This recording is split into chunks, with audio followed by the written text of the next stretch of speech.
dia, boa tarde, boa noite, tudo bem com vocês? Turma, hoje nós iremos continuar nossos assuntos aqui, ó, no capítulo 3, na página 34, tá? Vamos falar sobre as características naturais do Brasil. O primeiro tópico vai nos falar sobre o relevo, tá? Relevo brasileiro, tá bom? Então fiquem atentos, leiam a apostila, está aqui de forma resumida, vocês vão ler em casa com mais calma, que é só um resumo, tá bom? Primeiro vamos conceituar relevo. O que é relevo? Relevo pode ser definido como as diferentes formas de superfície terrestre, ou seja, aquele chão que a gente pisa, né? Aquele piso, né? Aquela área que tem planície, áreas planas, tem áreas montanhosas, né? Isso é o relevo. E o relevo ele está dividido, né, em 4. São as principais formas de relevo. Quais são elas? As montanhas, os planaltos, as planícies e as depressões. Tá bom? Importante falar uma coisa, a depressão, vocês observam, ela está em duas formas aqui. A absoluta e a relativa. A depressão absoluta é aquela em que a falha geológica, né, estende-se abaixo do nível do mar. Ou seja, os rios, os mares, até mesmo os oceanos. Certo? E a depressão relativa não. É aquela que está acima do nível do mar.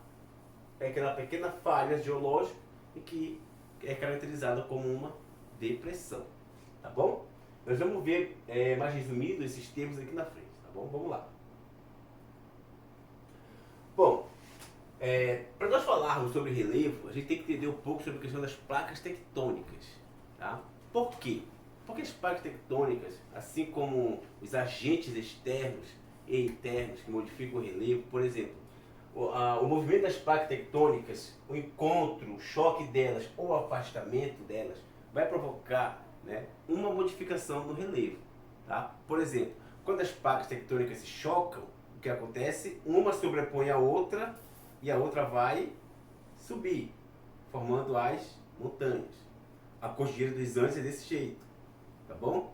Quando elas se afastam, o que vai acontecer? Uma ruptura, né? Uma ruptura. Esse espaço vai ser preenchido por quê? Pelo magma que vem do núcleo, formando o quê? Uma pequena montanha ou uma grande montanha. Porque esse magma em contato com o vento, com a água, vai se solidificar, certo? E formar o quê? Vai ter uma elevação no relevo, tá? Importante isso. Então o Brasil está localizado aqui, ó, na placa sul-americana. Está no centro da placa sul-americana. Então aqui no Brasil, por que não ocorre muito? Por que não ocorrem terremotos no Brasil? Quase nunca ocorre. Ou quando ocorre é de pequena magnitude. Por quê? Porque ele está distante, olha, aqui, ó, do encontro das placas tectônicas. Então é muito, né, difícil ocorrer terremotos no Brasil por conta disso. Tá? Os abalos acontecem aqui, então eles chegam com pouca intensidade aqui no Brasil, ou quase nenhuma intensidade. Tá bom? Então esses agentes, o agente interno, principalmente o tectonismo, modificou pouco o relevo do Brasil. O principal modificador do relevo do Brasil são os agentes externos, como o vento, o sol, a chuva, né, e principalmente a ação humana. Tá certo? Modifica bastante o relevo. Certo? E no Brasil, quais são as principais formas de relevo que predominam? São as 3. Planaltos, depressões e planícies. Ah, professor, mas eu não vi montanhas.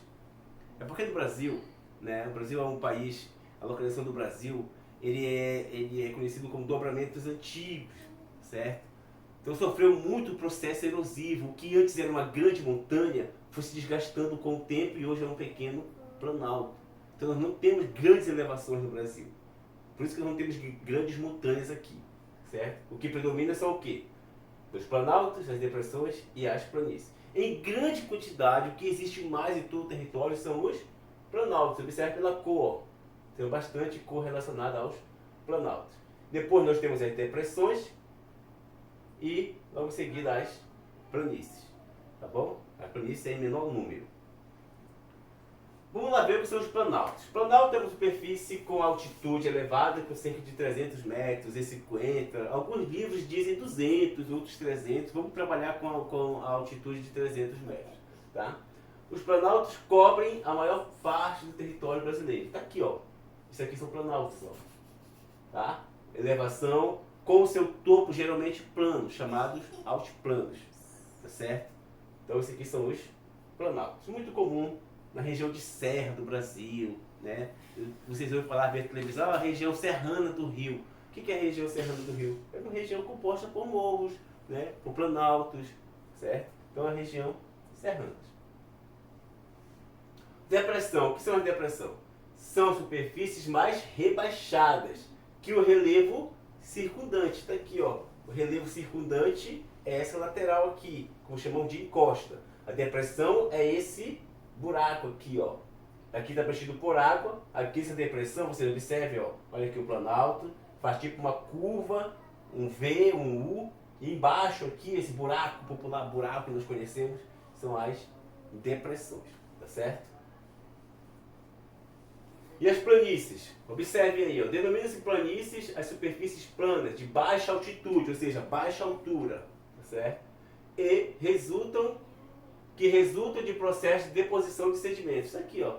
Geralmente as planícies estão às margens dos rios, mas também nós temos as planícies na região sul do Brasil, chamadas pampas, certo? São regiões planas, não tem montanhas. Observe que não tem montanhas, não tem planaltos, né? Tem depressão, que é essa aqui, ó. Essa aqui é uma depressão, que é preenchida por água, está abaixo do nível do mar, certo? Mas as planícies são conhecidas por aquelas regiões planas, que não tem geralmente grandes elevações. As planícies são planas, tá?